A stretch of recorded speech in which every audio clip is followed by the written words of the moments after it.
Honourable member Shri Asaduddin Owaisi. Speaker sir, आपका बेहद शुक्रिया कि आपने मुझे आज बोलने का मौका दिया। सर, मैं अपनी बात का आगाज करने से पहले एक शेर पढ़ना चाहूंगा जिससे जम्मू कश्मीर की आवाम के उनके जज्बात और उनकी तकालीफ की अक्कासी इस ऐवान में हो सकेगी। शायर ने कहा कि आज वो कश्मीर है महकूम और मजबूर और फकीर, कल जिसे अहले नजर कहते थे ईरान सगीर, सिनाए अफलाक से उठी है आहसोजनाक, मर्द हक होता है जब मरूब व सुल्तान व अमीर, कह रहा है दास्तान बयादारी आयाम की, कोह के दामन में वो गम खाने दे खाने पीर। और किसी और जगह पर एक शायर ने अच्छा कहा कि घात में सयाद पहलू में है खटकता तीर का, एक पहलू ये भी है कश्मीर की तस्वीर का। सर, मैं यहां पर ये बात साफ और वाज़ेह तौर पर कहना चाहूंगा कि एक आरटीआई के एप्लीकेशन में यह कहा गया जवाब में कि 30 साल में 1724 मिलिटेंट्स को हुकूमत और फौज ने, पुलिस ने उनको मारा, मिलिटेंट्स को, या उनकी मौत हुई, जिसमें से सिर्फ 89 कश्मीरी पंडित का कत्ल हुआ। और सर, हैरत की बात यह है कि कश्मीरी पंडित के ताल्लुक से बड़े गम और आंसू बहाए जाते हैं, मगर 30 साल में एक ही आदमी को कोर्ट ने उसको सजा दी, और विटनेस कौन था? कश्मीरी मुसलमान हरदनाथ वंचू के कत्ल के केस में। मैं सरकार से मुतालबा करता हूं कि एक आजादना कमीशन को फौरन बनाया जाए ताकि सच्चाई और हकीकत सामने आ जाए, दूध का दूध और पानी का पानी हो जाए। और हैरत अफसोस इस बात का है कि 1500 नॉन पंडित हिंदुओं का भी कत्ल हुआ मिलिटेंट्स की तरफ से, मगर उनके बारे में कोई आंसू नहीं बहाया जाता, उनके बारे में कोई पिक्चर नहीं बनती अपनी जेब गर्म करने के लिए। सर, दूसरी बात यह है कि जो बात यहां पर सरकार की तरफ से कही गई कि जो डिलिमिटेशन हुआ, असेंबली और पार्लिमानी हलकों की जो हदबंदी की गई, वो बड़ा ही साफ सुथरे तरीके से किया गया।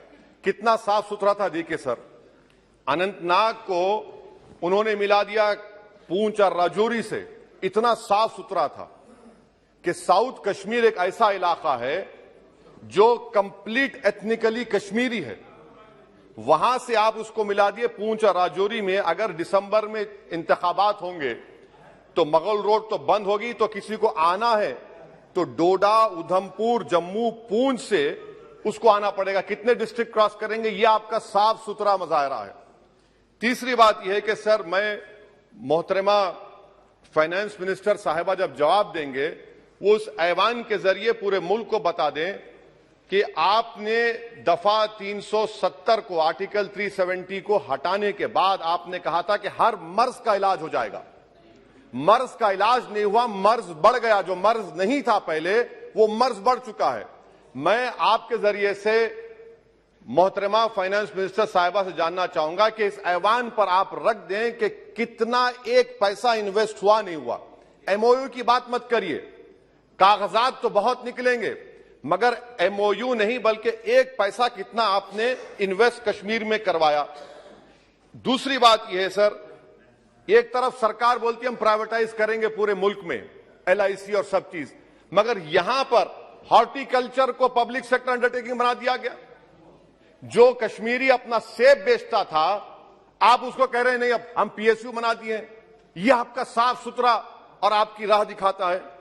पावर आपका बरकी का, आपने उसको सेंट्रल पीएसयू से जोड़ दिया।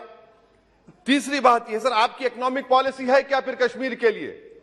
यहां पर एक पॉलिसी, वहां पर एक पॉलिसी, कौन सी कंटिन्यूएशन है? आप तो यहां पर एक अपना रहे हैं, वहां पर अलग लोग अपना रहे हैं, इसमें कोई इंटीग्रेशन नहीं है। सर, फार्मा ट्रेडर्स पर दावे हो गए, रेट पड़ गया। जो सप्लायर्स है उन पर रेट पड़ गया। टोल पोस्ट खत्म कर दिया आपने। 114 राइस मिल बंद करने के दहाने पर आ गए। इसका जवाब नहीं है सही है गलत है।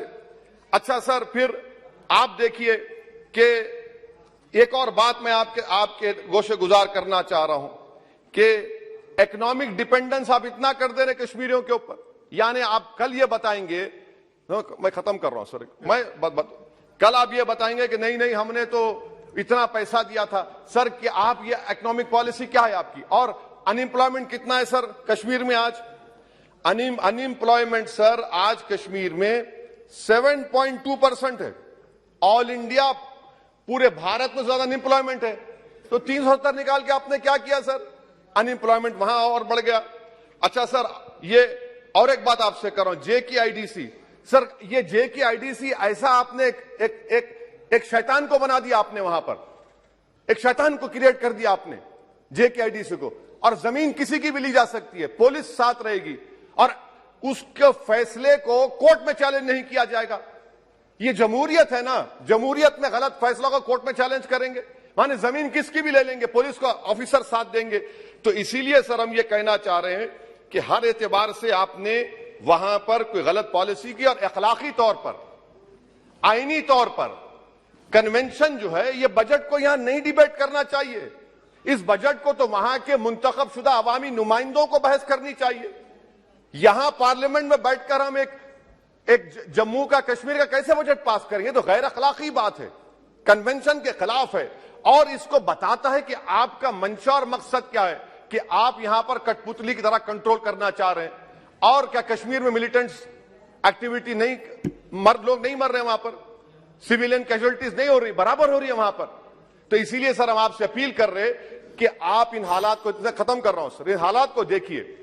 और कश्मीर की जामा मस्जिद को क्यों नहीं खोलते सर? आप खोलिए ना जामा मस्जिद को, आने दीजिए। आपने जर्नलिस्ट फहाद शाह को पकड़ लिया, क्यों पकड़ा आपने? एक नहीं दो UAPA केसेस लगा दिए। आप बोलते हैं हम दिल और दिमाग को जीतना चाहते हैं। कहां दिल और दिमाग को जीत रहे हैं आप तो वहां पर अपने जोर और जबर की बुनियाद पर जमहूरी तरीके से जो आवाजें उठ रही उनको दबा रहे हैं आप। मैं इसकी मजम्मत करता हूं सर, और मैं इस बजट के खिलाफ अपने खड़ा हूं बोलने के लिए। आपका बेहद शुक्रिया।